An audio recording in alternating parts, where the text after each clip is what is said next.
وزیر اعظم نے F P are کے لیے عالمی معیار کے ڈیجیٹل ایکو سسٹم کی تشکیل کی منظوری دے دی۔ ایف پی آر میں اصلاحات سے متعلق اجلاس میں کہا خام مال کی تیاری، برآمد مصنوعات کی مینوفیکچرنگ کا ڈیٹا ایک سسٹم سے منسلک کیا جائے۔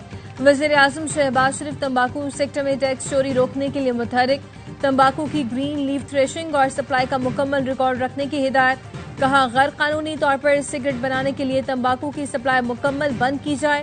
ذرائع ایف پی آر کا کہنا ہے پاکستان میں 44 ارب روپے کے غیر قانونی سگریٹ بنتے ہیں۔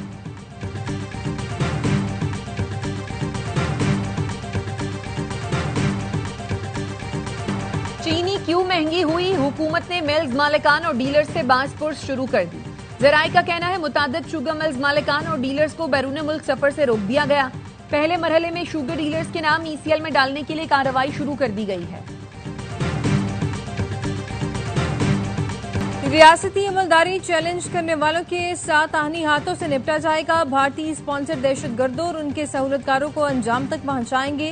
بلوچستان میں امن و امان سے متعلق اجلاس میں وزیر داخلہ محسن نقوی کا اظہار خیال۔ کہا دہشت گردی کے خلاف جنگ میں بلوچستان حکومت کی مکمل سپورٹ جاری رکھیں گے۔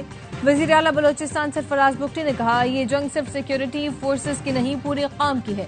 دہشت گردی میں ملوث عناصر کے خلاف کارروائیاں مزید تیز کر دیں۔ وزیر اعلیٰ ہاؤس پہنچنے پر سرفراز بگٹی نے محسن نقوی کا استقبال کیا۔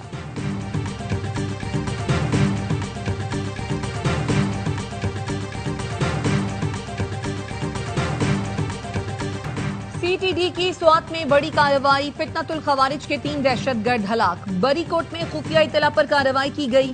9 مقدمات میں مطلوب ہلاک دہشت گرد اجمل اور بکاس کے سر کی قیمت 20 لاکھ روپے مقرر تھی۔ دیگر 2 دہشت گرد متی اللہ اور رحیم اللہ ٹارگٹ کلنگ میں ملوث تھے۔ ڈی پی او سوات کہتے ہیں ہلاک دہشت گردوں میں سے ایک افغان تھا۔ دہشت گردوں سے دستی بم، کلاشنکوف، پستول اور موبائل فون برآمد ہوئے۔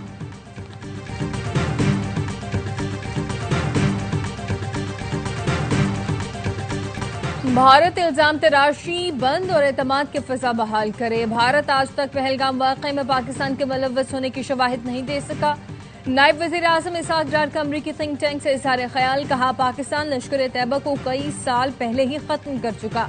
بھارت سے مذاکرات کے لیے تیار ہے لیکن وہ جامع ہونے چاہیے۔ پاکستان امریکہ سے ایڈ نہیں ٹریڈ چاہتا ہے۔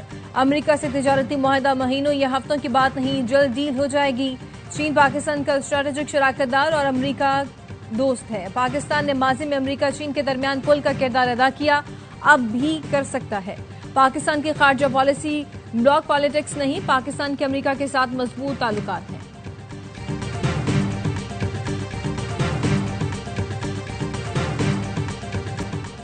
D G I S P R کی گورنمنٹ کالج یونیورسٹی لاہور کے طلبہ کے ساتھ خصوصی نشست۔ لیفٹیننٹ جنرل احمد شریف چوہدری نے بھارت کے ناکام آپریشن سندور کو خاک میں ملانے اور مارکہ حق کی زبردست فتح کے مختلف پہلوؤں پر روشنی ڈالی۔ مارکہ حق کے دوران نوجوانوں کے جذبے، سوچ اور حب الوطنی کو سراہا۔ طلبہ نے ملی نغمے کے ذریعے پاک فوج کو خراج تحسین پیش کیا۔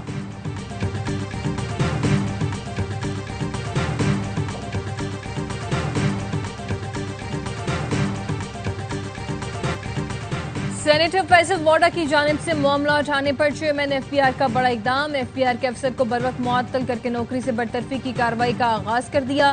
فیصل وارڈا نے ایکس پر پیغام میں لکھا well done chairman F P R, ہمیں عوام کی خدمت کرنی ہے، بدمعاشی نہیں۔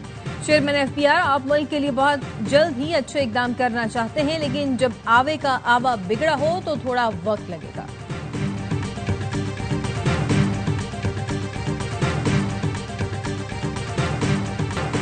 گلگت بلتستان میں سیلابی ریلے تباہی کی داستان چھوڑ گئے۔ دیامر میں سڑکیں، بجلی اور پانی کا نظام درہم برہم، سینکڑوں مکانات، واٹر چینلز، رابطہ پل اور فصلیں متاثر، لوگ کھلے آسمان تلے رہنے پر مجبور۔ سیلاب میں بہہ جانے والے افراد کا سراغ نہ مل سکا، ریسکیو آپریشن جاری۔ سکردو کے ضلع گانچے میں بھی بڑے پیمانے پر نقصانات۔ انتظامیہ کا کہنا ہے کل سے ایک بار پھر آندھی، ژالہ باری، لینڈ سلائیڈنگ اور ندی نالوں میں طغیانی کا خطرہ ہے۔ دریائے سندھ میں پانی کی سطح بلند ہونے لگی، اٹک کے مقام پر پولیس چوکی دریا برد ہو گئی۔